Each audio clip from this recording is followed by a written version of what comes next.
Folks, thank you so much for being patient. It is 9:08 a.m. I will call this meeting of the City Council to order. City Clerk, will you please conduct the roll? Councilmember Perea. Here. Councilmember Maxwell. Present. Councilmember Vang. Present. Councilmember Richardson. Here. Councilmember Esparza. Present. Vice President Arias. Presente. And Council President Carbasi. Here. Quorum. Great. Next, we have invocation by Dr. Jia Zhang, Director of the Fresno Center's Living Well Center.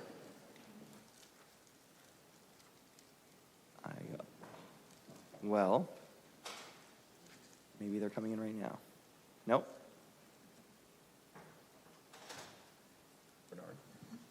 Does the administration have any clergy available? Yeah, I mean, you guys have like 12 of them, you know. You want me to do it? If you wouldn't mind, that'd be I great. don't make something, yes, sure. All right. You're city manager and our spiritual leader. Okay, I'll be our spiritual here. Are we standing or thank we? you. Okay, all right. Father Georgian, take us away. Okay. Heavenly Father, we're here today asking for your blessing so that the council and the administration make sound decisions with your guidance in mind. We hope that you keep, and we wish that you keep all of public safety in your thoughts and prayers today with the issue being undertaken this morning that would be taking violent criminals off of our street. We thank you for blessing everybody in this audience today and hope that we have a great day and make sound decisions in your name, we pray. Amen. Amen. Thank you, City Manager. And Councilmember Richardson, if you lead us in the flag salute, please. Good morning. Please.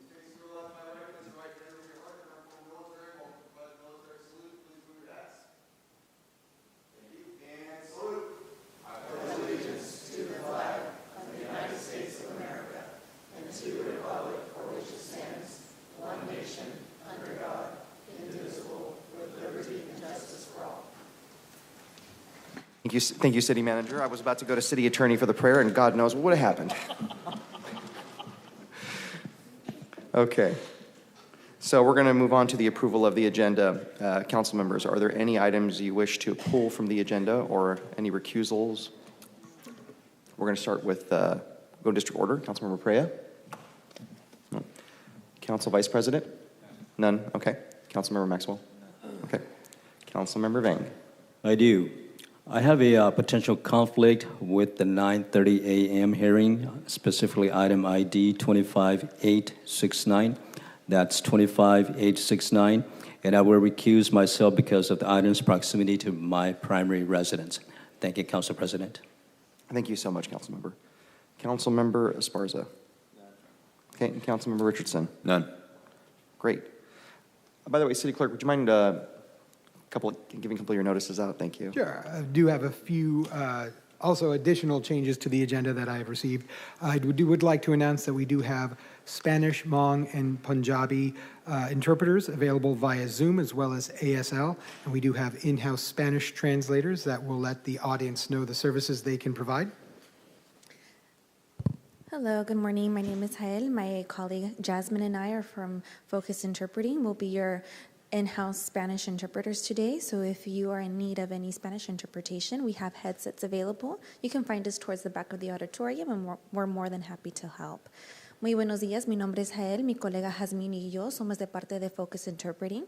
Seremos sus intérpretes de español aquí para asistirles el día de hoy. Si usted necesita ayuda de interpretación en español, tenemos dispositivos disponibles para ustedes. Nos pueden encontrar al fondo del auditorio y con mucho gusto estamos listas para ayudarlos. Thank you. And then there were some items that were moved to contested consent which weren't listed just now. But first off, we have consent calendar item 2E, that is file ID 25-851. That is the contract change order number 3 in the amount of $13,554 with 21 additional working days. That was moved to the contested consent calendar by Vice President Arias. We have consent calendar 2M, that is ID 25-4, let me see. 25-42, I don't think that's the right number though. It's consent calendar item 2M. Actions pertaining to the City Studios affordable housing development located at 3876 North Blackstone. That was moved to contested consent by Councilmember Arias. And then we have consent calendar item 2O, that is ID 25-798. Actions pertaining to the Home Investment Partnerships Agreement for the Dakota Apartments project. That was moved to the contested consent by Vice President Arias. I have no additional changes to the agenda. Thank you so much. And I've had a request from Councilmember Vang. You have the floor, sir. Yes, just a correction if I misspoke. It's 9:35 a.m. The item scheduled at 9:35 a.m. today. Thank you. Thank you very much, Councilmember. So there being no other items to remove, continue, or pull from the consent for discussion, is there a motion to approve the agenda as amended? Moved by Councilmember Maxwell, second by Council Vice President. Any opposition? There being none, the item passes unanimously. Okay, so we're going to start with our ceremonial presentations today. We have 4. The first is the Fresno Animal Center presents Pet of the Month. And City Manager, you will have the floor.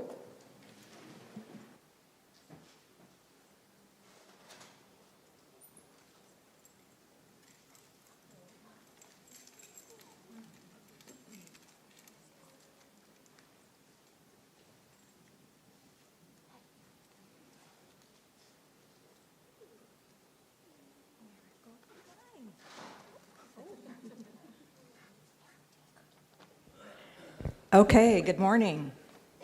Hey, we have Marigold with us this morning. Okay, we'll do it for the next one. Okay, Marigold. Marigold will light up your whole garden. She is a 6-month-old golden Alaskan husky. She's ready to fill your home with love. She loves playing in the yard with her other dog friends. She's high energy and would appreciate an active lifestyle. She is sweet as can be and would love to find a loving home with other dogs that she can play with. As always, her adoption fee is waived, and it includes spay, microchip, vaccines, flea tick treatment, and deworming. So she is ready to go home with someone. Marigold. Hey, how about this one? Do you like this one better? Oh, she likes his treats better. So if we have any takers here, she looks like a very sweet dog, just waiting for a loving home. We were going to have another dog here today, and in a good way, she went to a rescue. So that's one dog that hopefully will be able to find her forever home and be placed by the rescue. So we had Marigold here today. So any takers, I'm going to pass it on so the ladies can tell you how, more specifically, how you can go about adopting her. Hello. So if you find yourself interested in Marigold or any of the other animals in our shelter, our adoption fees are currently waived, and you would just come into the center and tell them that you'd like to adopt, and we'll schedule you a spay or a neuter, and that's included in the waived adoption fee. We also have a microchip clinic coming up on Sunday the 29th, and that's from 7 a.m. to 11 a.m.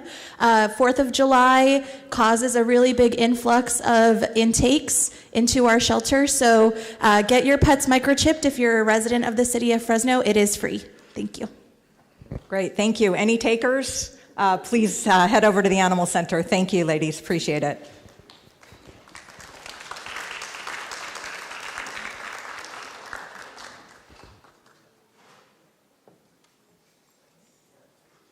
Thank you so much, City Manager.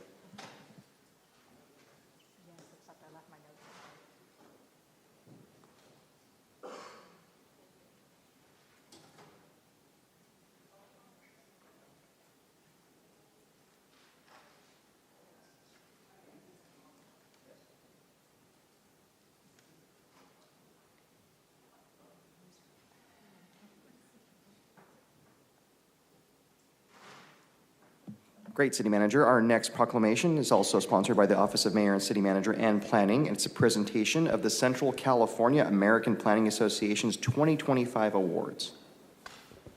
Great, come on up. So, you guys going to do the speaking, or am I going to do the speaking on this, on the awards? I can do it if you want me to do it. Why don't you go ahead and do it and tell a little bit about what these are about? And Absolutely. How they were selected. Hi there. I'm Johnny Land. I'm the acting planning manager for the City of Merced, but I'm here in my capacity as the Central Section Director of the California chapter of American Planning Association. We are a professional organization that supports planners, urban designers, transportation, and environmental professionals who then go on to support your communities. So we here in the Central Section, which spans from Stanislaus County to Kern County, all the way over to the state line with Nevada, we like to uphold, to recognize great planning projects. And you at the City of Fresno have been really busy. And so we're here to award 3 awards to your planning staff and council for planning projects that your staff have completed. And I will turn it over to Carolina for those descriptions. So, which staff? Which one are we doing first? We're going to start with the parks Okay. master plan. Aaron, come on up. Okay. If you don't mind, I wanted to make a couple of comments about each one. Okay, perfect.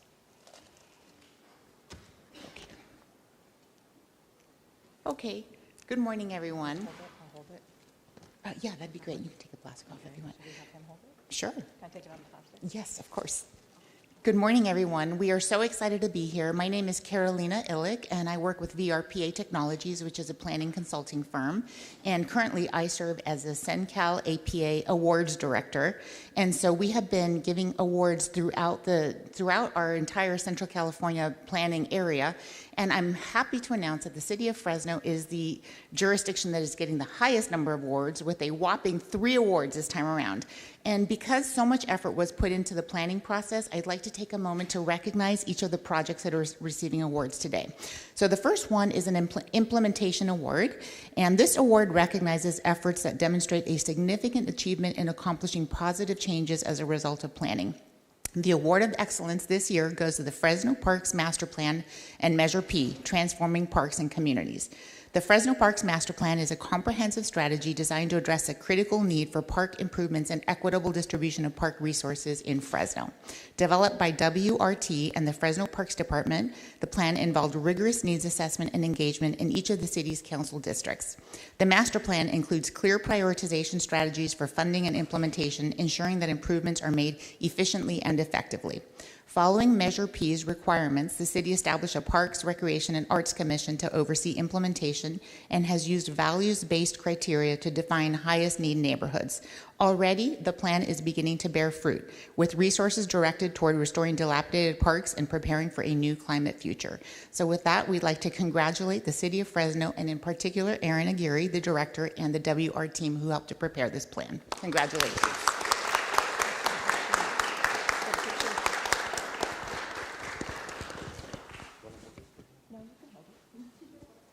Yeah, I was just going to say, why don't we switch places?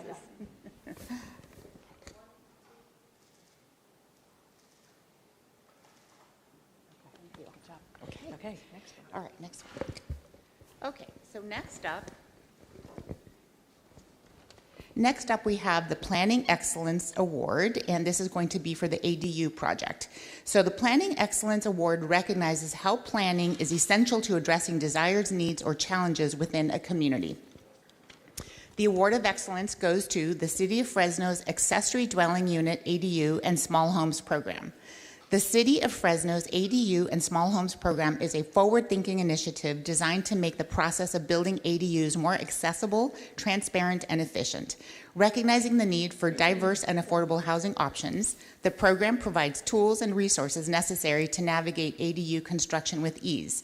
By simplifying complex regulations and providing free, pre-approved standard construction plans, Fresno has established a model for expanding housing opportunities while promoting sustainable infill development. A key component of the program is the ADU and Small Homes Guidebook, a user-friendly resource that walks residents through every step of the process, from understanding zoning requirements to estimating costs using the ADU cost estimator tool. As housing challenges continue to grow, Fresno's innovative approach demonstrates how cities can empower communities with the knowledge and resources needed to create practical, lasting housing solutions. And with that, we would love to congratulate Jennifer Clark and Ashley Atkinson with the Planning Department in collaboration with the Long Range Planning Team and the Building and Safety Planning Team. And in particular, we would like to recognize Michelle Zumwalt, Isaac Garza, and Kara Hammerschmidt for the beautiful graphics. Congratulations, City of Fresno.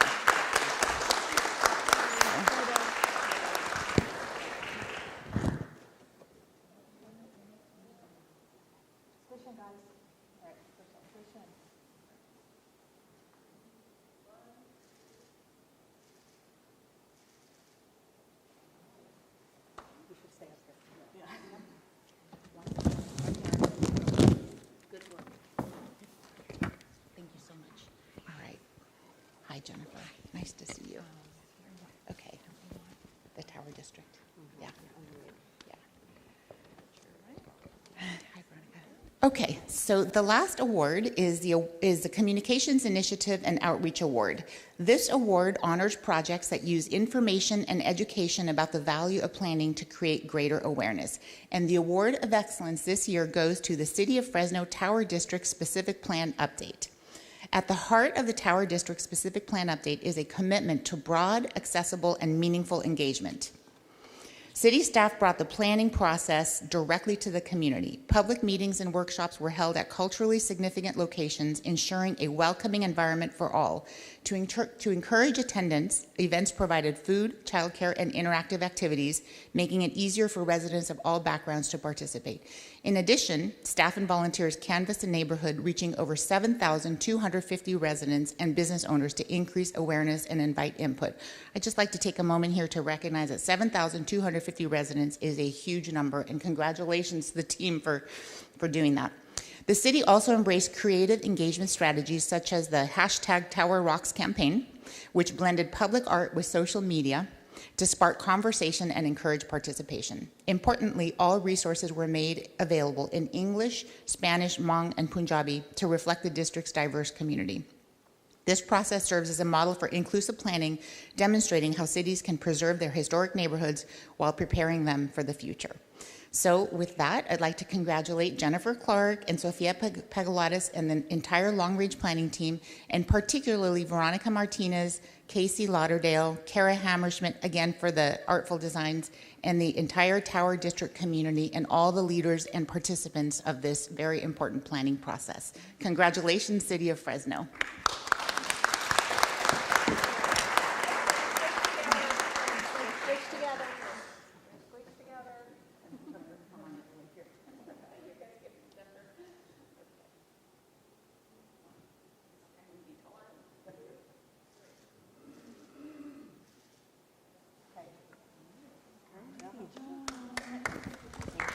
Thank you.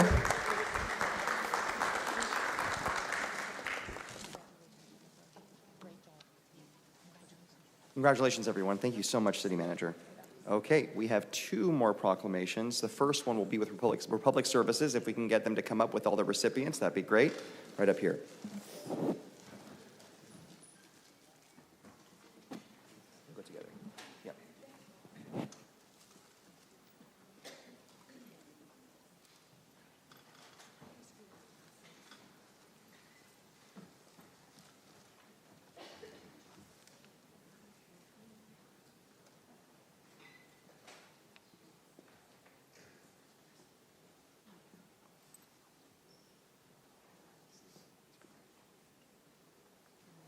Yep, they should both be on it.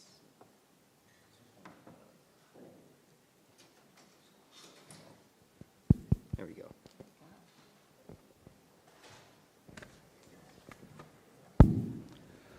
Okay, good morning. Thank you all for being here.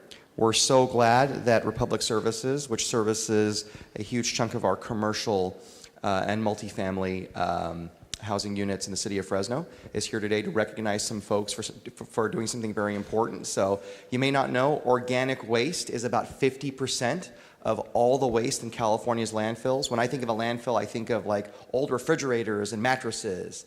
I don't think about food waste, but that's actually half the waste that we generate. And so there was a big bill in Sacramento called SB 1383 that requires us to separate our food scraps. So we had a little video of the city about a couple months ago where you have a little box next to your sink, and every person in the city can put their food scraps, and then we put them in the green bin. Well, imagine when you're a business like In-N-Out, like Raising Cane's, you're going to generate a lot of food and food scraps. So they can make an even bigger dent at recycling this food, but apparently not everyone works as hard to do that, but we want to recognize the businesses that do. So if you want to add anything on that. Great. Thank you, Council President. Good morning. My name's Ashley. I'm with Republic Services. As Council President Carbasi said, we do the northern half of the city for businesses and apartments. We're also contracted to do recycling, organics, and trash collection for Fresno Unified School District. So today we're going to be presenting our 3 mid-annual awards. We're going to start actually with our Organics Recycler of the Year, since that was set up very nicely. California has some pretty strict requirements about separating your food to make sure they don't go into the landfill and prevent emissions from contributing to climate change, but as it's been said, it is actually pretty difficult to do that. You can imagine as a business that has a lot of employees and a lot of people that want to come use your dumpsters, making sure that material doesn't get contaminated can be difficult. So today, after all of our customers that we have, we identified this business In-N-Out at 510 West Shaw as doing the excellent job at this year. So if everyone could give them a round of applause.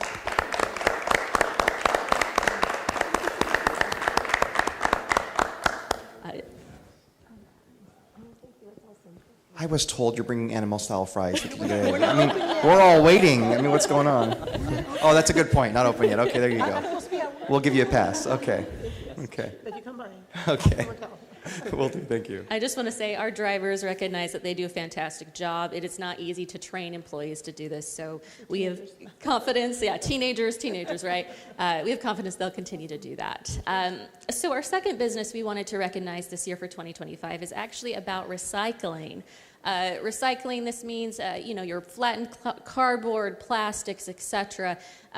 It's the same process, reduce, reuse, recycle, right? So this is a business that continually flattens their cardboard. They're signed up for every single day service. We don't see any of their recyclable materials in the trash. Again, very hard to do when you have employees and customers. So this year we're actually recognizing Raising Cane's, store 561 at 7507 North Blackstone.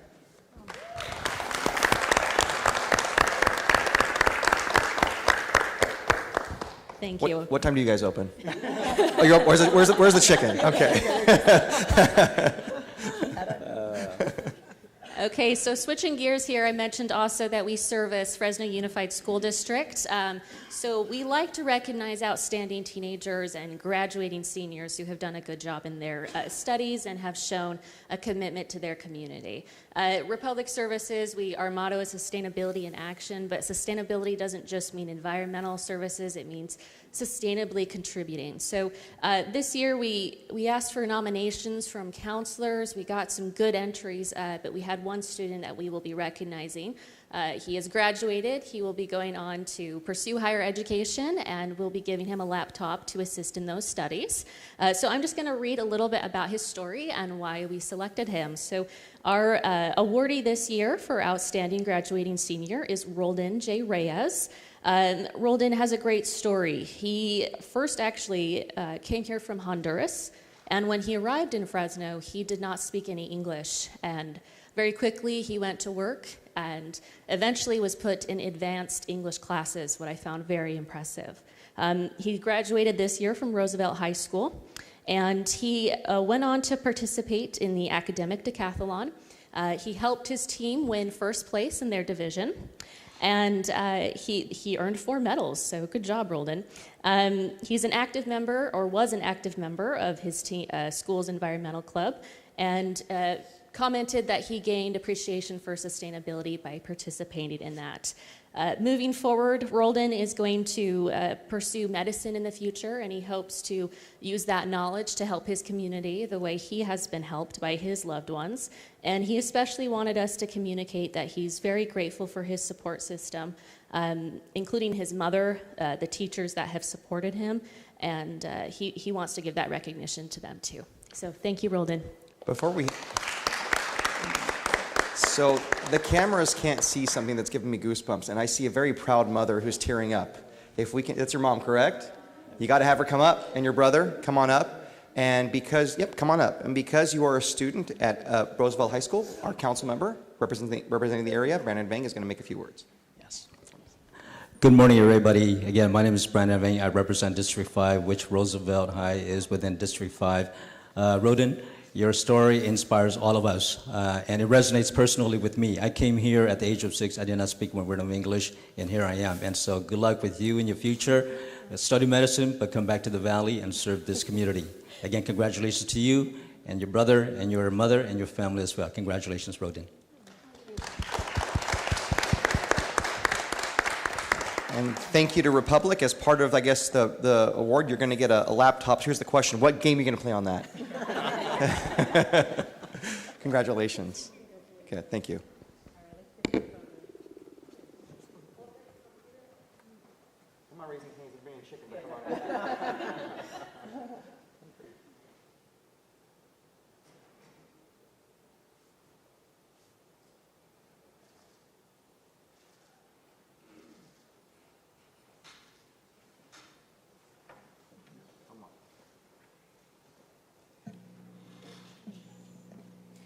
Council President, should we read the proclamation into the record? Yes, thank you.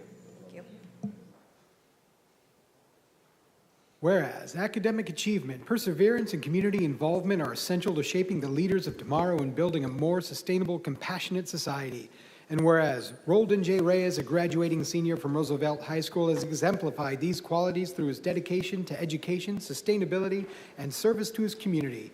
And whereas, originally from Honduras, Roldan came to the United States in pursuit of a greater educational opportunity, overcoming the formidable challenge of learning a new language with determination and resilience, mastering English with just 1 year and quickly advancing to upper-level English courses. And whereas Roldan distinguished himself as a scholar and leader through his participation in the academic decathlon, earning 4 medals and playing a pivotal role in leading his team to a first-place finish in their division.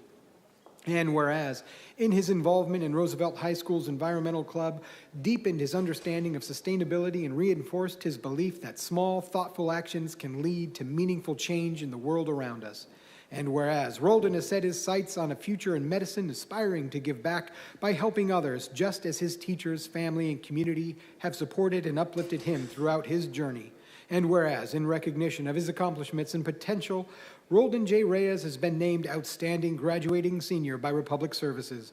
Now, therefore, be it resolved that we, Mayor Jerry Dyer and the Fresno City Council, do recognize Republic Services' Outstanding Graduating Senior to be Roldan J. Reyes in the city of Fresno.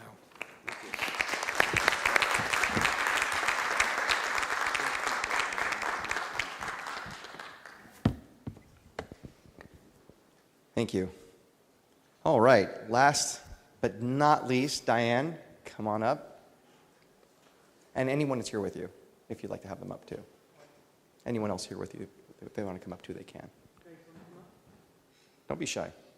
How are you doing? Good morning, good to see you. Good to see you. Yeah, good. So, this one's a bit personal. Diane, I'll tell you a quick story. I was walking precincts back in 2018 or 19, and I knew of Diane through Boys and Girls Club, but we didn't know each other that well. But there's a whole life she's had. So since 2006, Diane worked with Boys and Girls Club, becoming CEO in 2017. You have a long legacy. But before all that, you had a long life in this city of service. So that Grizzly Stadium that Councilmember Bredefeld always talked so highly of wouldn't have really been there standing today if it wasn't for the hard work you and your husband did. So I hope you tell us a little bit about that when you speak. We actually get to go and enjoy the stadium and the Esparza Suite, and we have a great time there. And a lot of that, it is really a jewel of this city. And we're going to talk about Boys and Girls Club today, but a lot of that is because of the work you and your husband did. So thank you so much for that. So the Boys and Girls Club is one of those organizations that touches every corner of this city. In Northwest Fresno, it is very present in Pinedale, and Diane has done so much, and they're still doing a lot to really revamp that center. But these are kids that really wouldn't have anywhere else to go, and instead of being out there in the elements and when their parents are working, they're able to go to their local club and have the kind of experiences that will help shape them to become better functional people in the society, and it's just fun activities. I mean, you really shouldn't be home alone. And you definitely shouldn't be out there because there are lots of bad influences, and it's better to get them in the safety of their local club. And so, Diane, if you tell us a little bit about some of your work, that'd be great. Thank you. I really appreciate this. John and I moved here specifically to do the stadium. That was back in the 90s, so we've been here 25 years, 35 years. So, yeah, it all started with the stadium, really knowing that there was no AAA baseball in the whole state of California and 5 major league teams. So it was a natural. And we chose Fresno because of the young population, and it's a great city, great sports city. So moving on from the Grizzlies, then I joined the Boys and Girls Club. And that was back in 2008 as an assistant executive director. And then I was the succession plan, little to my knowledge, until 2017. So, we do great work. We serve over 3,000 kids. We're at 14 clubs all over the county, out in the rural areas, and here in the city. The city has been really supportive, and we've appreciated that. All the council members through all these years. So I do appreciate the continued support for the Boys and Girls Club. Just last week we received CDBG funds again, so that really supports the clubs. So thank you very much for this. I really appreciate it. And thanks for the compliment. We don't always get that, unfortunately, but thank you. No, they do a lot of hard work at the council to support our local nonprofits, so thank you so much. So what are your plans now that you're retiring? I'm going to go to the Esparza suite. You're invited. All right, thank you. I'm traveling. I'm going to reconnect with family. I grew up in Kansas, so I'm building a house back there, and probably going to move there before the end of the year. And but I'm doing a road trip up to Oregon and then to Kansas and then going to Italy in October. So that's just the first 6 months. So we'll see. Okay, well, that's great. Thank you so much for your service, Diane. All right. Thank you. And City Clerk, if you'd read that portion of the proclamation into the record.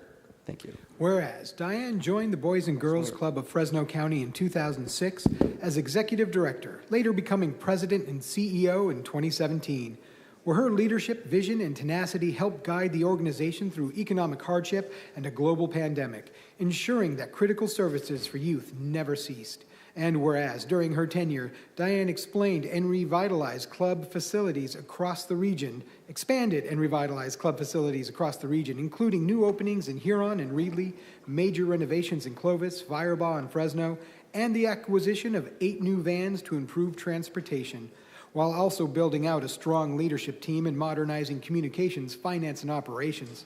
And whereas under Diane's guidance, the organization remained open during the COVID-19 shutdown, creating learning labs and distributing food boxes to families, and successfully celebrated its 75th anniversary with expanded visibility, support, and community pride. And whereas Diane Carbray has dedicated herself to leaving a legacy of service, equity, and opportunity for underserved youth throughout Fresno County, ensuring that the Boys and Girls Club remain a trusted place for learning, growth, and belonging for generations to come. And now, therefore, be it resolved that we, Mayor Jerry Dyer, and the Fresno City Council do hereby honor and recognize Diane Carbray for her remarkable leadership, bold vision, and lifelong dedication to youth, sports, community, and the betterment of Fresno. And do hereby proclaim Diane Carbray Day in the city of Fresno.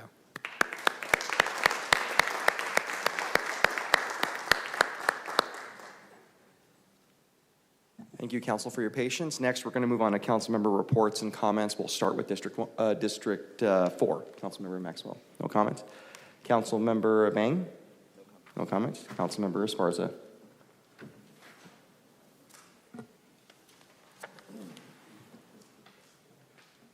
Yeah, thank you, Council President. Big news in District 7. Yesterday, I was excited to celebrate the grand opening of a brand new El Super grocery store located next to the new Manchester, where the part of where the old Sears was at.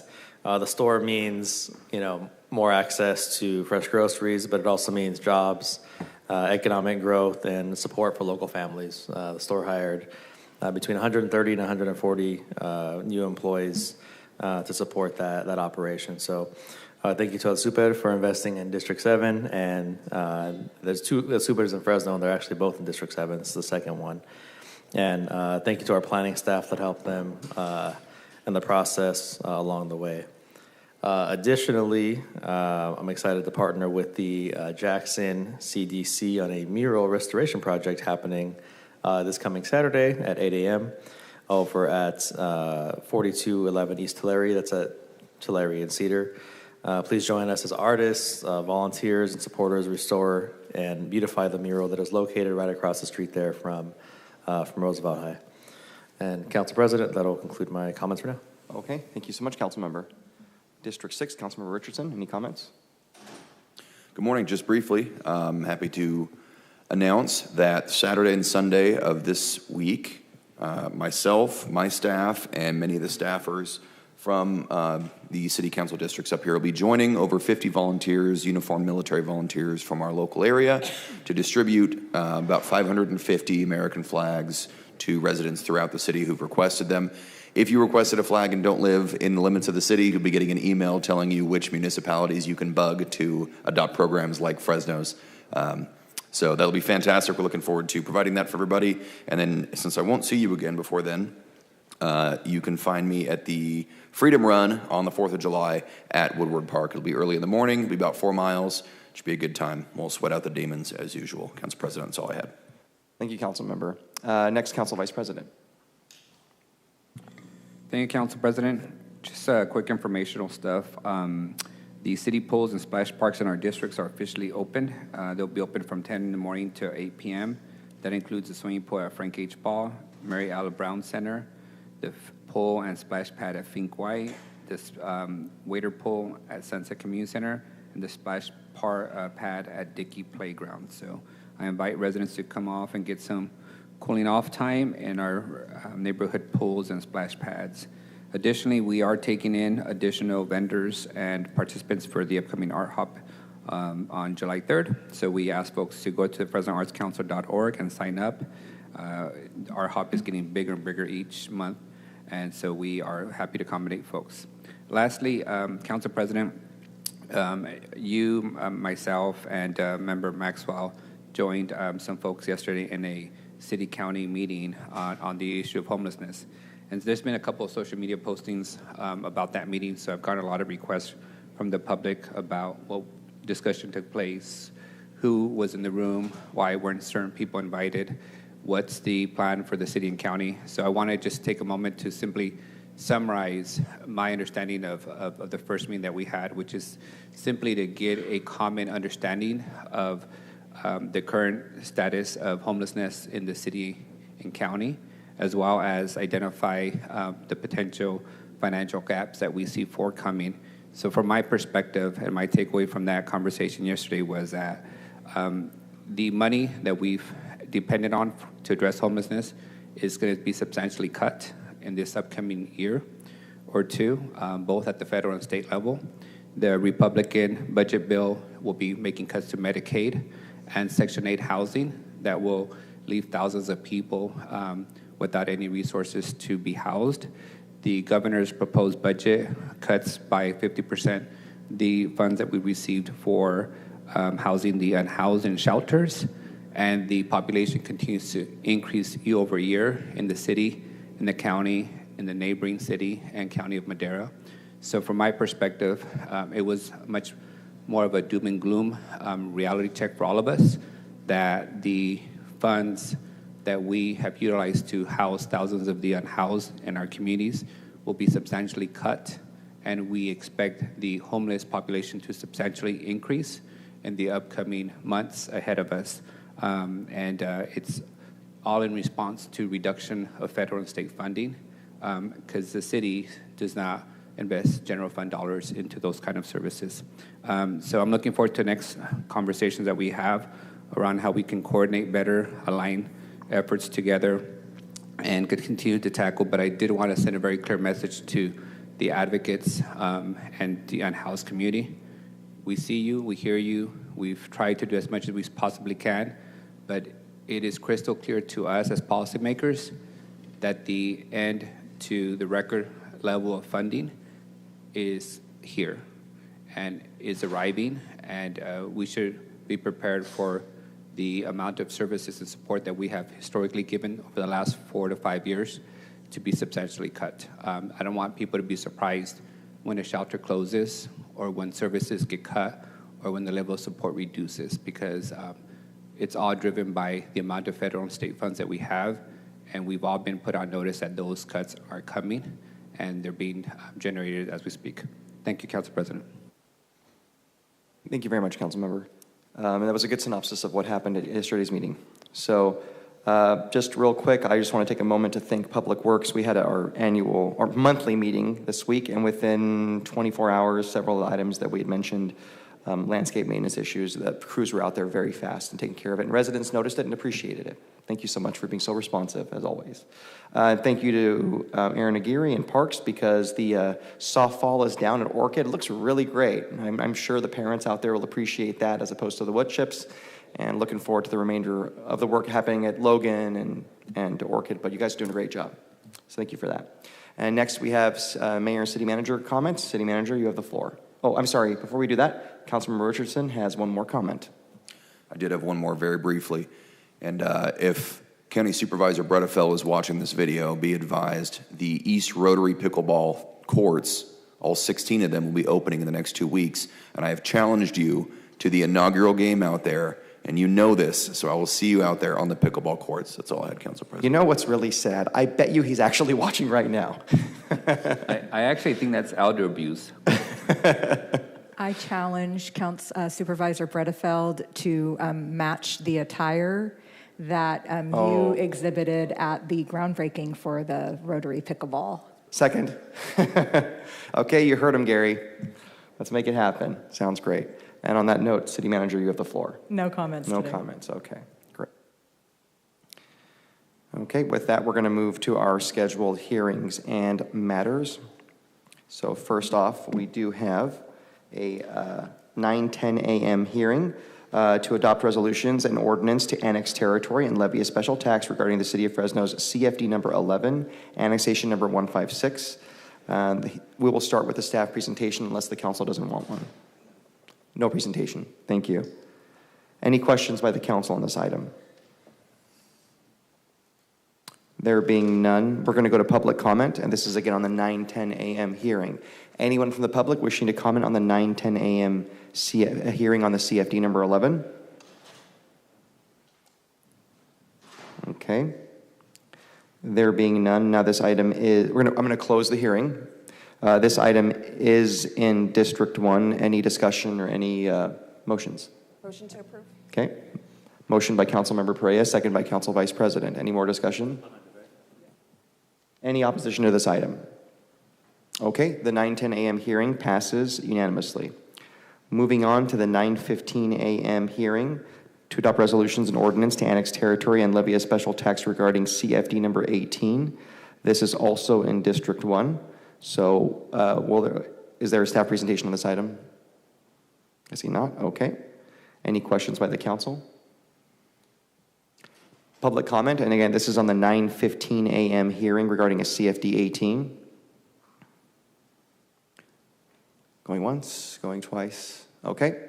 We'll close public comment and close the hearing, bringing it back to the council. Again, this is in District 1.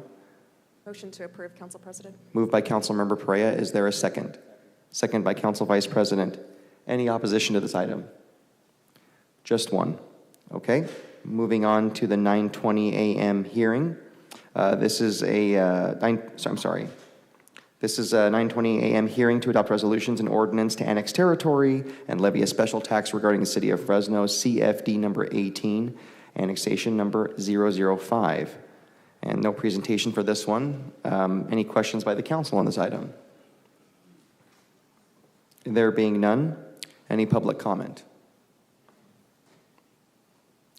Okay, going once, going twice, no comment. We're going to close the hearing. And just for the public watching, this is a pretty routine process. That's why there's not a lot of questions. If anyone's wondering why isn't the council asking questions, we get a lot of these CFD hearings, and this is perfectly standard. So, council discussion and action. Is there a motion? Motion to approve. Motion by Councilmember Perea, second by Councilmember Richardson. Any opposition? Just one. Motion passes 6-1. 9:20 a.m. here. So we're now moving on to the 9:25 a.m. hearing to adopt resolutions and ordinance to annex territory and levy a special tax regarding City of Fresno's CFD number 11, annexation number 157. Will there be a presentation for this item? Okay. Questions by the council on this item? Okay. Public comment, and this is again the 9:25 a.m. hearing. No one from the public is coming up, so I'm going to close the hearing and bring it back to the council. Is there a motion to approve the 9:25 a.m. item? Motion to approve. Second. Motion by Councilmember Perea, second by Councilmember Richardson. Any opposition to this item? There being none, the item passes 7-0. We're now going to move on to the 9:30 a.m. hearing to consider the proposed annual assessment for the City of Fresno LLMD number 1. And will there be a staff presentation for this item? And I see Director Mosier coming on down here, so we'll just wait a moment.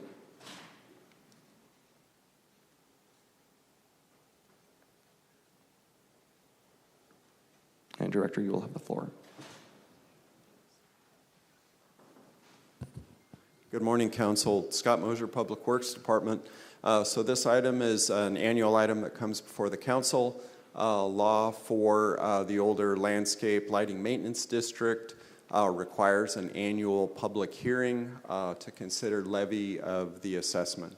So this does not include any rate change. That's a separate process that requires essentially a Prop 218. But this is the annual assessment, and without affirmative action of the council, then the levy would not occur, resulting in approximately $700,000 not assessed for the services.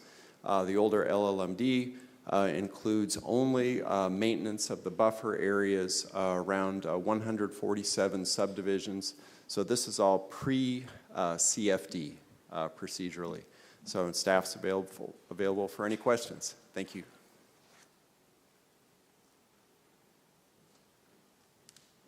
Thank you, Director Mosier. Are there any questions by the council on this item? I don't see anyone punched up, so we're going to go to public comment. Any public comment on this hearing? Again, this is the 9:30 a.m. hearing. I don't see anyone coming up, so I'm going to close the hearing and bring it back to the council for discussion and action. Moved by Council Vice President. I will Councilmember Perea seconds that motion. Okay. Any opposition? There being none, that item passes 7-0. Thank you, thank you, Director. I almost called you council member. Thank you, Director Mosier.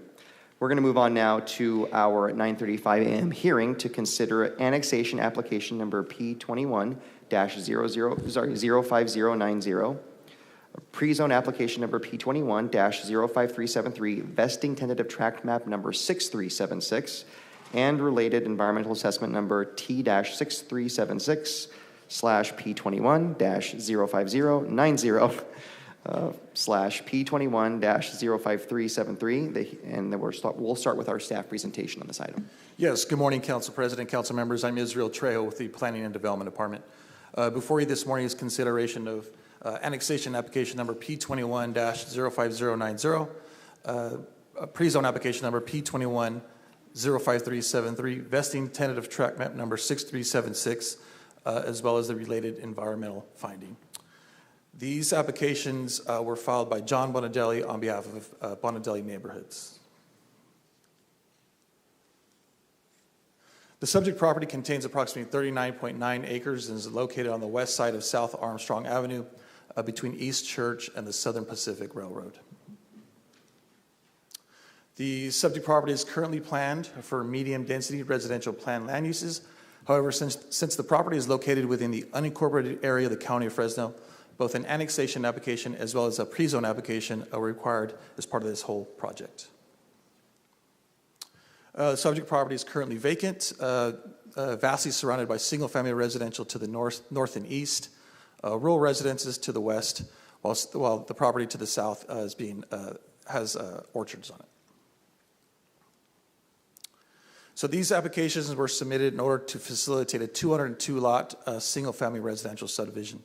Some of the components that are being proposed include you'll see on the west side of this exhibit, there's approximately half-acre neighborhood park.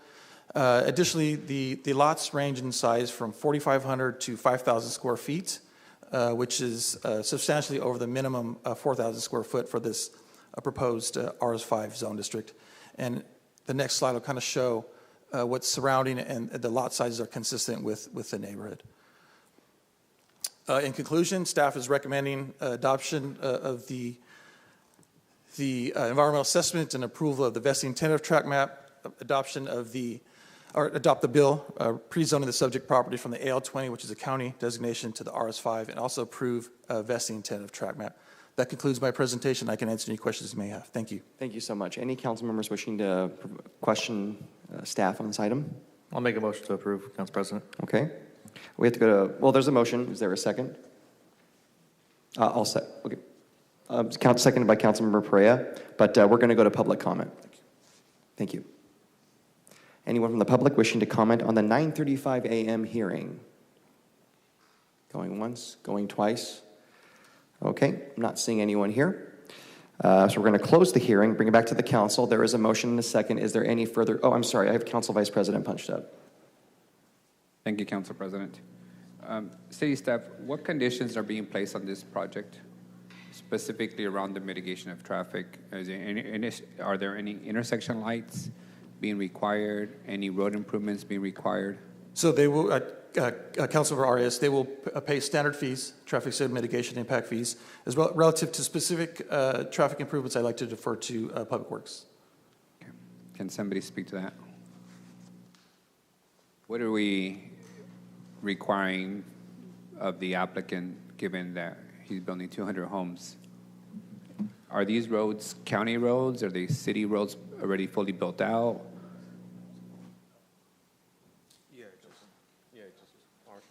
The microphone, please. Are we putting any conditions on this development since it's in a rural county area?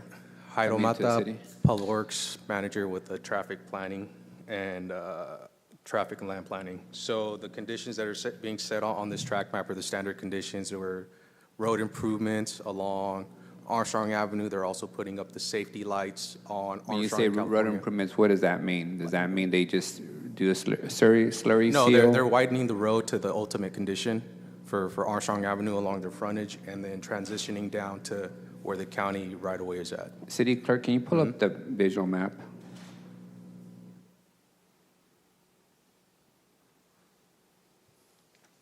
I want to be thoughtful about what we're actually requiring them to do, because we tend to get all the complaints after the fact and ask how come we didn't require intersection lights to be installed before these developments kicked in. So Armstrong, the road would be built out up to their parcel or all the way to Church Avenue? No, just up to their parcel, and then they'll transition paving down to Church after their parcel. So in front of their parcel, they're going to build the ultimate, and after that, they'll transition down to the existing. So they're going to go from a full city road back to a rural road? Yes. Even though all the traffic's going to ultimately end up in Church? Possibly can, yeah. But with this, there was a traffic impact study done, and there was no nexus with the map to put in a traffic signal at either location, whether it be Church in Armstrong or California in Armstrong. Okay. So this development did not trigger the need for a traffic signal at those locations. What are the VMTs of this development? Did that not trigger anything? The analysis that was done did not trigger anything like that. I do know that the school to the south has traffic signal requirements, and the city is working with them to try to get those done. Does that mean that we're requiring the intersection signal to be installed before the development opens, or are we going to open these houses and still not have a signal light for the school? I'm not too sure. Do we know when, regarding the school, when they're supposed to put that traffic signal? Yeah. Good morning, Jill Gormley, Assistant Director of Public Works. As Jairo Amata mentioned, this development did not trigger the traffic signal installation. There was no nexus for the amount of trips that it is generating. The Sanger Unified School District does have a condition on their project at a certain level to install the traffic signal at that location. So is that condition imposed on the school district versus the developments? The school district came in a few years ago, and so at the time it was put on the district to install and make other improvements around their development. Got it. But us approving additional housing units adjacent to a school does not trigger the installation of intersection lights? We're putting that on the school district? This condition was placed on the school district, and it would be placed on any other developments if they have that nexus with the amount of trips that they are generating. Okay. What's the requirements for contribution or for development of green space on this project?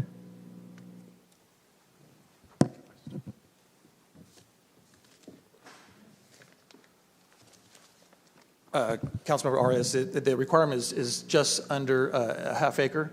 The exact numbers in the staff report, I can pull that, but they're slightly over the minimum requirement for open space. So what are they building in terms of open space? I didn't see a park in the design. Are they building a half-acre park? Yes, on the west side of the subdivision.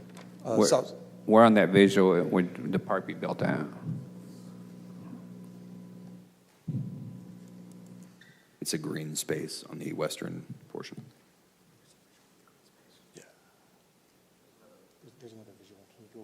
There's a better, but there you go. The one on the left-hand side, the kind of the rectangular shape going north and south. Got it.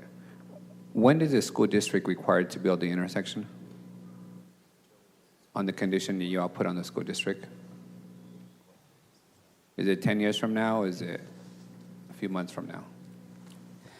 It's pretty soon. It was a level of students enrolled in the school, and I believe they're either at that or level or close to it. We've been in talks with the school to get a better idea of what their plan and the timing for that installation is. Who's paying for the installation? The school would ultimately pay for the installation, and then it is in our reimbursement program, so they would be able to apply for reimbursement if they pay our applicable fees. Are you aware of the intersection is fully funded? Or is this going to be one of those things that they come back and ask us for a safer grant or a school route, safe routes to school grant? It is their condition, so how they fund that is up to the school district. I don't know of any plans for them to ask us for additional funding or help funding that improvement. Are we actively applying for any grants to fund those improvements? We are not applying for that intersection. I also want to point out there is a condition on the project to put a safe route to school. I don't know if that was mentioned before I came down, but there is so they will install their sidewalk along their project frontage, and then there is a condition for the project to install a walking path from where their sidewalk ends to church and then along church to the existing sidewalk at the school site already. So walk me through that. If on their frontage they're fully building out the street to city standards, and then they're going to transition to a county road, how exactly would you make that connection to a walking path? Are you going to have kids walking on the county side of a county road to school? It'll be along the side of the road, similar to what a sidewalk would look like. It wouldn't be, along the shoulder. It would be into the right-of-way. Would it be a sidewalk? It wouldn't be a sidewalk. It's going to be a paved path until the permanent sidewalk could be built. What's the plan for the property south of this project? When do you expect that to convert to, and who owns that? We don't have any plans for development of that project, but it is planned for medium-density residential, and you'll see on this map, we've included two connection streets to connect to that property. But right now, there's no pending application, so it could be 20 years before that place is developed? Yes. All right, thank you. Those are my questions. Thank you. A couple of clarifying questions. The housing units, how many units are we talking about here? 202 lots, yes. And every one of those units pays a fee that goes to the school district, correct? That's correct, yes. So they'll be generating revenue for the school? Yes. Okay, that should help them, of course, with the improvements they have to make. Is there enough money today in the fund for the school to get reimbursed should they, under their obligation, build that signal? So they are, go ahead, Director, if you want to go ahead and clarify that. Council Scott Mosier, Public Works. Currently, there is not enough in the fund. There is a developer reimbursement list, which now for the first year in about 10 to 12 years, we now actually have developers queuing up on the reimbursement list. But the way the Fresno Municipal Code, previous councils have adopted, it's a first in, first out program. Each year, council appropriates funding for that reimbursement. So we'll continue to make headway down that list, but there are, I believe, 3 developers currently in line for traffic signal reimbursements. And that could be something maybe with the next budget that we look at as a council to help maybe beef up that fund. But again, that is not an obligation of this developer. It's an previous obligation of the school district, correct? That is correct. Great. Okay. The developer happens to have built a very similar type of neighborhood in my district, their El Paseo project, and we've had no issues, no complaints. Residents are pretty happy, and it really did a lot to take a blighted area and really improve it. So I do appreciate that. I think it's great that Southeast gets something very similar to what we have in Northwest Fresno. There is a motion and a second. Oh, I see Councilmember Richardson's punched up. This is a question for the about the fire protection district that we're annexing them from. I don't really know who can speak to this. I know that fire station number 15 is the closest to the planned development. I just want to make sure, and I'm following up, I'm talking to the fire department about this just to make sure that that's not going to be an oversaturation of firefighter to resident ratio for them, since we are pulling it from an outside fire protection agency. Yes, thank you, Councilmember Richardson. So this project was routed to the fire department, and they indicated it's just over a mile from the fire station you mentioned, and there is adequate facilities to service this property. That's all I had. Thank you. Okay, thank you so much. I have no other council members punched up. There was a motion, there was a second. Any opposition to this item? There being none, the motion passes 7-0. Thank you very much. 6 with the recusal. Oh, that's right. Thank you for the clarification. Yeah.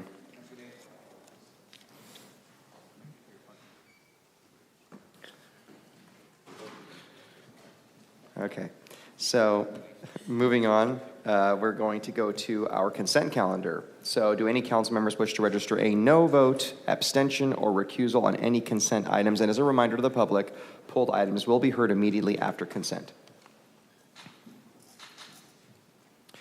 Okay, I will just be registering a no vote on 2J as in Jack, just for the record.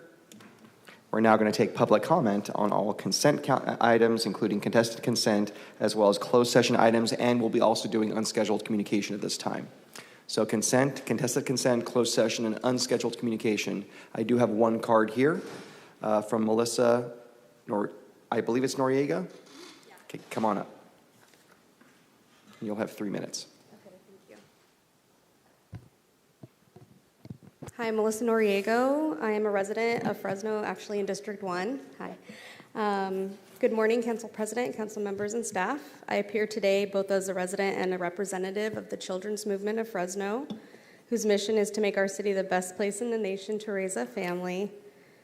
I respectfully urge you to delay the vote on the cannabis business license tax amendments.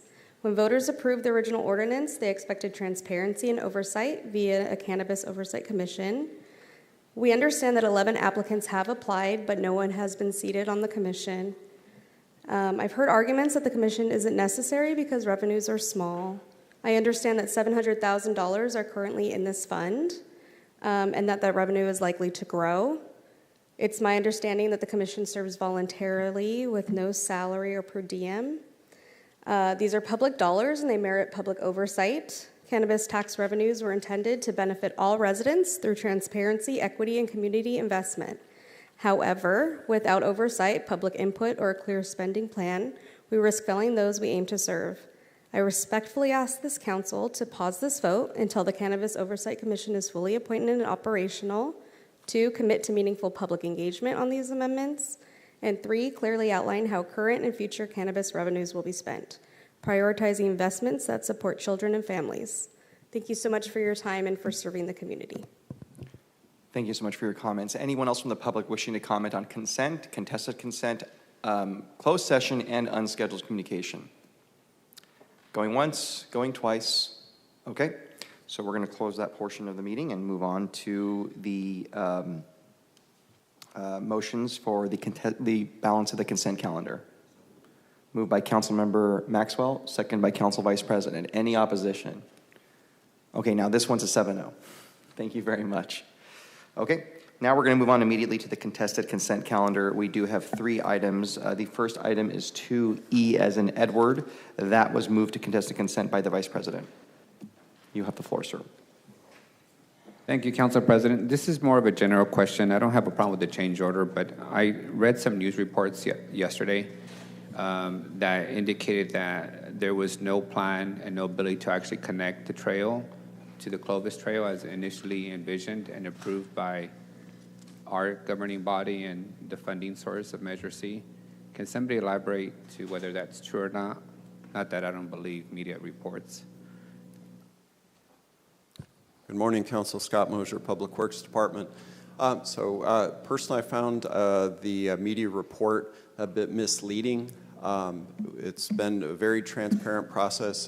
This council has approved a few grant applications for the quarter-mile segment north of Shields.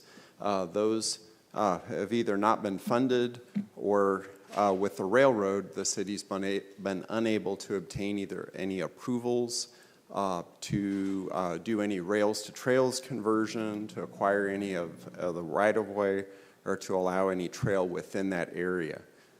Similarly, on the west side of the street, there have been challenges and inability to acquire any right-of-way from the Air National Guard. The projects that the council has approved, budgeted, been in construction, are up to Shields Avenue. So we have a 7-mile trail, and ultimately there is a goal of closing that last quarter-mile gap. What's the cost of the quarter-mile gap? That would depend entirely upon the approach used.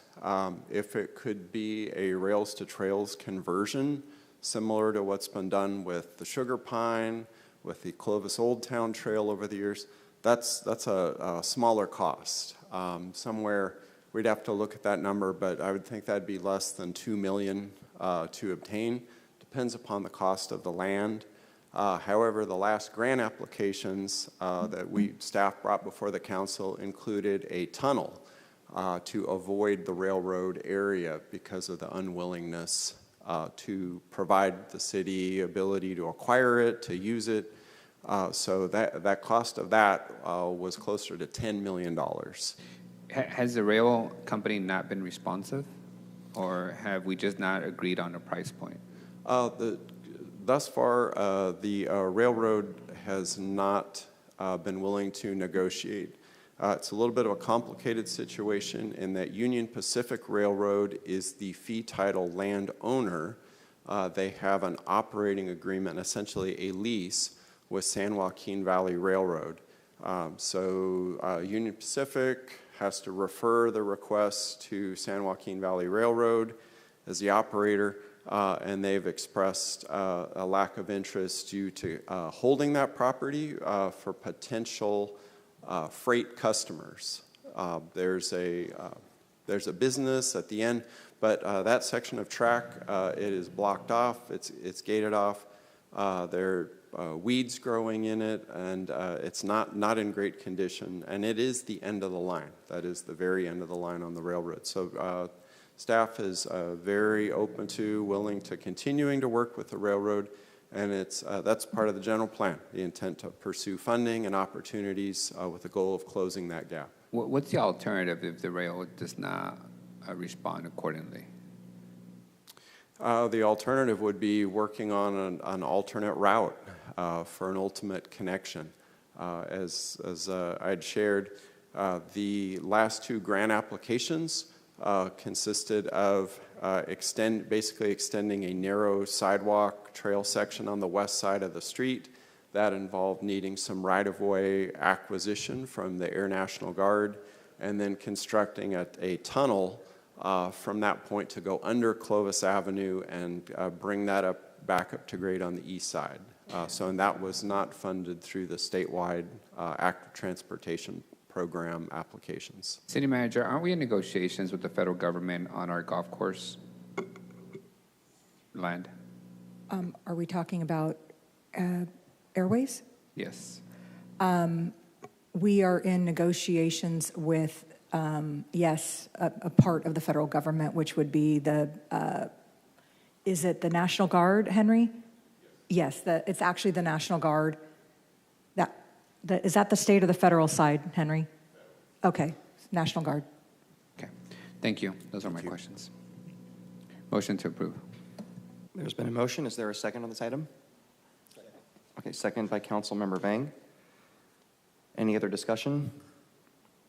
Any opposition to this item? There being none, the item passes. 2E passes 7-0. Thank you very much, Council Vice President. 2M as in Mike, that is also moved to contested consent by Council Vice President. You have the floor, sir. City staff, in basic English, what's the intent of this proposal? Yes, Phil Sky, Assistant Director, Planning Development Department, Council Vice President. This item in plain English is really about us transferring title of a motel the city of Fresno purchased a couple years ago. What was the purchase price that we paid for it? $4.4 million. What's the purchase price that we're selling it for? $2. To who are we selling it to? To a related entity, nonprofit entity to the Fresno Rescue Mission. What's the name of the nonprofit? Fresno Mission Communities. Okay. And what's their intended use? This is consistent with our Home Key 3 application, which this body authorized us to pursue. We received a grant award with Home Key 3.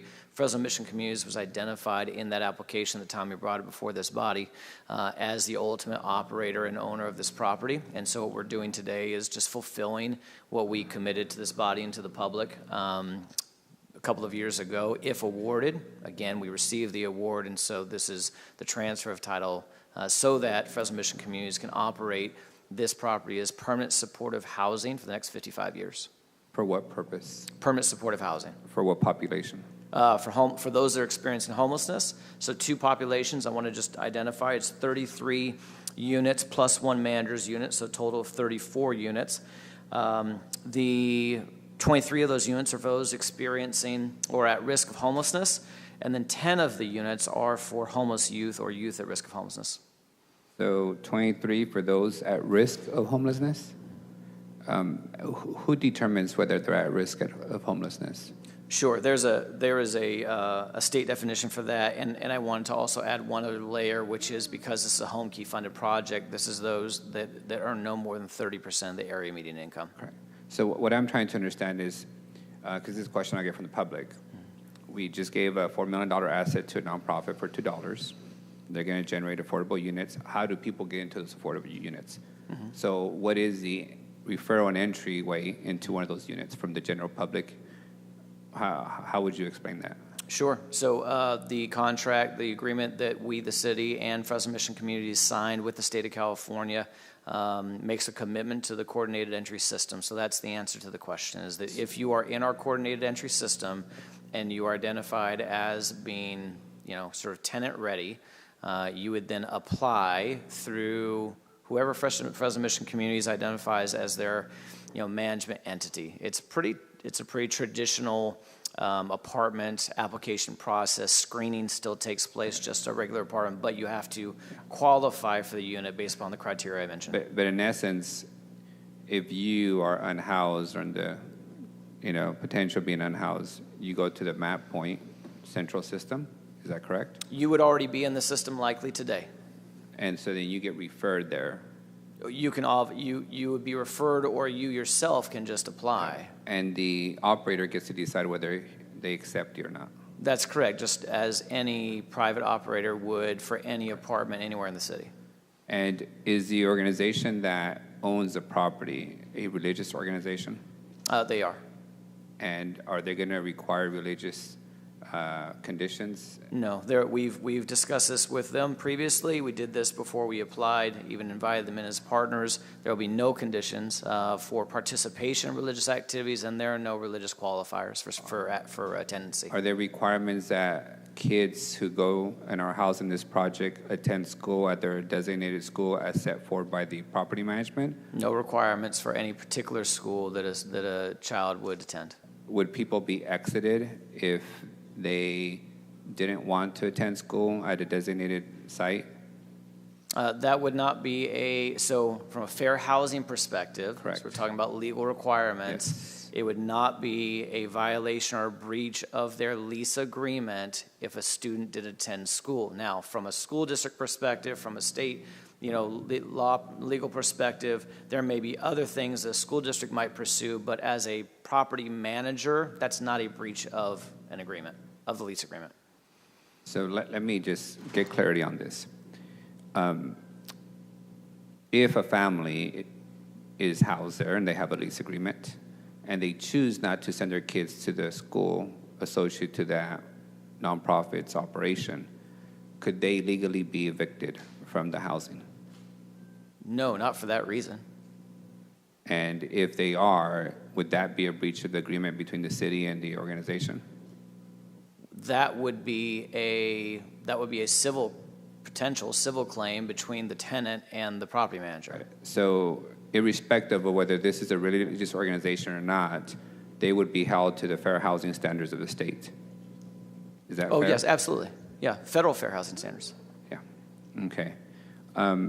What is the estimated rent that folks would be asked to pay? I know you've described a 30 percentile. What does that mean? Sure. So, Council Vice President, a couple of things. So every unit, so if it's a studio apartment or a one-bedroom or a two-bedroom or a three-bedroom, obviously the rent is, the different rent rates.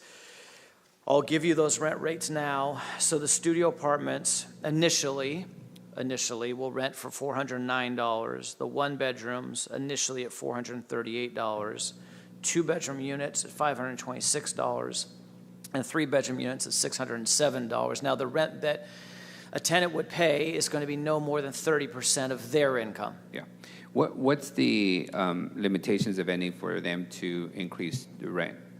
They are required, they abide by the same laws that every property owner abides by, in the state of California. So state law dictates that, generally speaking, it's a little more complicated than this, but generally speaking, it's no more than 10% increase annually. Okay. So it would be treated like a private property. Correct. In essence. It wouldn't have the traditional Section 8 public housing limitations around adjustments of rents. Correct. Now, again, this just because the property was subsidized with state dollars through Project Homekey Round 3, it doesn't mean that this landlord can't accept someone who has a housing choice voucher as a tenant. And in that case, the landlord would enter into a separate agreement with the housing authority and then have to fight for that unit and that family. And they would follow the Section 8 requirements under that unit. Yes. My last question for you is, I know you've mentioned 23 units and 10 units. Are any of these units designated for people who are coming out of the prison system? Not designated, no. Is that the population that they would be housing? No, that's not necessarily the population to be housing. Again, from a fair housing, perspective, anyone who is potentially eligible can apply, and then they'll be screened as any other tenant would be screened. And so, in other words, you cannot, from a fair housing perspective, you cannot preclude someone just because they have a criminal history, right? So whatever that might be, there's a wide range. Just because they've been accused or even potentially convicted, you cannot preclude them from having access to housing. Correct. But there are limitations in, sex offenders. Correct. Right? That's right. Living in places where there's kids and families. Absolutely. So who is the intended population? Is it the general public? Is it families? Are we building 2 and 3 bedrooms for kids? Are we building single-family units for single men and women? We know who, I'm assuming we know, based on the design of the construction project, who the intended population is? Sure. Fresno Mission Communities has been very particular about this from the very beginning. When we bought this motel, it was 44 rooms. Correct. As I just reported, the end result is 34 units. So there's been a reduction in doors, and that was very intentional. It was with a lot of input from Fresno Mission Communities. They want these units to be utilized by and large by families. Okay, that's fair. That's what I was looking for, is some level of confirmation, because I know they've built a really good operation there, and it's very, conducive to families living there. I don't want us to undermine that environmental design by then chasing money and housing a whole different population that simply poses a risk to the built environment that's been created there. And I'm saying this from the perspective of lessons learned. Mixing populations only makes vulnerable folks even more vulnerable. So I want to be thoughtful about who it is that we're intending these projects to be for, given that there's significant demands across the system and limited resources. So those are all my questions. Thank you. I'll default to the council member. Thank you. So I have a motion by Councilmember Maxwell, second by Council Vice President. Any other discussion? Thank you. Any opposition? There being none, the item passes 7-0. Thank you. Moving on to item 2O as an Oliver, and that was also moved to contested consent by Council Vice President. You have the floor, sir. Thank you. I struggle to understand the amendments that are being proposed. Can you walk me through, again, in basic English, why are we pursuing these amendments? Sure, Council Vice President. So I will explain it in simple terms at a high level, and if you would like further explanation, I'd invite Jessica Burzak, Jessica Hoff-Burzak, who is principal with Upholdings, to maybe comment further. So in short, this project was funded with, as is typical for an affordable housing project, received multiple funding sources to make it plausible and viable. One of those, of course, is they received a very significant tax credit award. And in order to bring consistency for the developer among all of the various requirements between our home funding, which is not, it's a minority of the funding in the project, with much more significant or senior debt, we are bringing these amendments forward so that for the developer, there is, again, continuity between all of the requirements between senior and subordinate debt. And for us, and I should say this, for the state, this was also something that was very important. So we are just making very minor amendments. It's really a matter of cleanup at this point. You can see here, and I'll speak to them briefly, the action items before you are with regard to the number one, the ownership, including the entity itself. So this is allowing the entity, the limited partnership that was formed, to be noticed with the home agreement and responsive. When these projects get formed initially, the limited partnership is not established often, and so we're just adding that limited partnership to the agreement. Secondly, it is allowing our residual seats to be repaid by the senior financing. And then lastly, we have the household income requirements to include the restriction of the income limit. So these are just the cleanup matters that have to be consistent with the tax credit agreement, which is really the majority of the funding for this project. Can I hear from the applicant? Certainly. And no offense to you, No. Director, but you think you left me a little more confused than I was before. Yeah. So yeah, the plain English didn't work. Yep. Because I know you mentioned minor, but these are substantial changes. That's why they're having to come back to us, as indicated in the staff report. So if I can get a basic explanation of why they're needed. Of course. I know there's another limited liability company now involved that wasn't initially. So if you can have Of the course, applicant address that. absolutely. Yep. Thank you, Director. Assistant Director, Assistant Manager, I forgot your formal title, Phil. Thank you. Good morning. I would call them administrative in nature. When I was here before you in May, really these are cleanup edits. In the tax credit structure, the ultimate investor was very late in their legal feedback, so thank you to the attorney's office for working with them. It's been a tumultuous time in the finance markets, as everyone probably understands. So they really are administrative in nature. Nothing's changing about the unit mix that we discussed years ago. Nothing's changing about the affordability levels. The one that I think is actually most beneficial to the city is the change around cure language. And so what that means is that investor that bought those tax credits, if the general partners were to screw up, they want to fix it. They want to make sure that the affordability is preserved, that the property is not foreclosed. So they want to be notified in addition to us being notified. So to me, that's actually added security to the city. That makes sense. Yeah. It's a backstop. Who is the major investor? It's actually Fannie Mae through CREA, which is a large national syndicator of low-income housing tax credits. That's all I needed, because it's really difficult to find out who the ultimate money person is, given all these LLCs and LPs. So yes. Those were all my questions. Thank you. Of course. Motion to approve. Second. Motion by Council Vice President, thank you. Second by Council Member Esparza. I have no other council members punched up at this time. Is there any more discussion? There's a motion and a second. Any opposition? There being none, the item does pass unanimously, 7-0. Thank you very much. Thank you very much. Okay.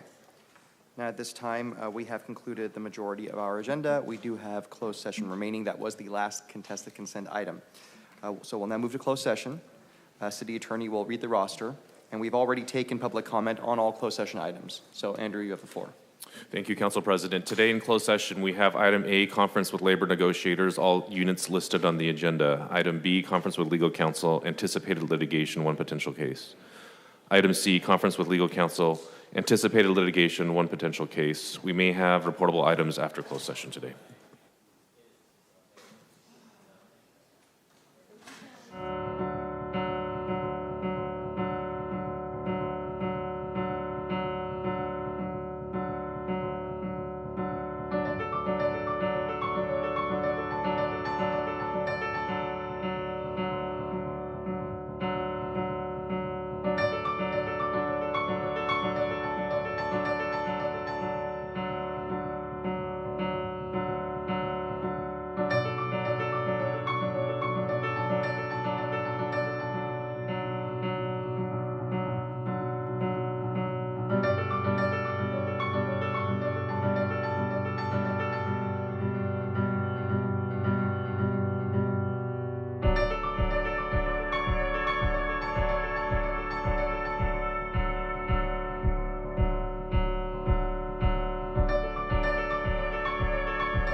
All right, I'd like to thank everyone at home for joining our meeting today. It ended at 11:37 in closed session, and there were no announcements, nothing to report out. Thank you for joining us.